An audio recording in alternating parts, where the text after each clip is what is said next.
Hola, soy Yunus, socio trabajador de Sotargue. Llevo 9 años trabajando en Sotargue y soy socio como hace 2 meses. Suelo estar en diferentes puestos. Aquí en Belanza suelo hacer válvulas y suelo estar en otro sitio, en Astigarraga, suelo hacer mostrarios de tela.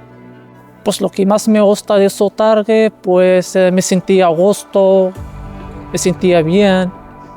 Llevo mucho tiempo acostumbrado, me gustan los encargados.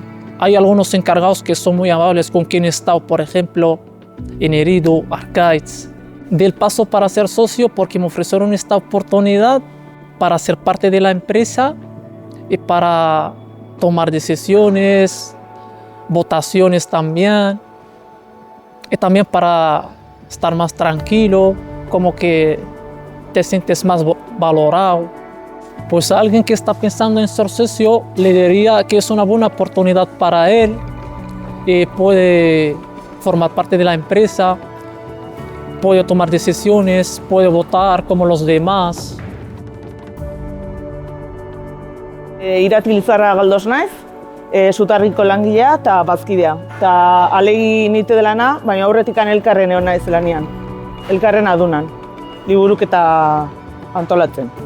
Sotargin lanitea nabarmenduko nuke, lankideekin oso ondo ematen naizela, oso giro ona daola, eta lanare bai ez dela zaila. Osea, nahiko erreziten den lan badala, gogoa jarrizkero, klaro. Sotarriko bazkide izateak, suposatzen unetzako enpresako parte handi bat izatea, eta bertako langile bat izatea azkenean.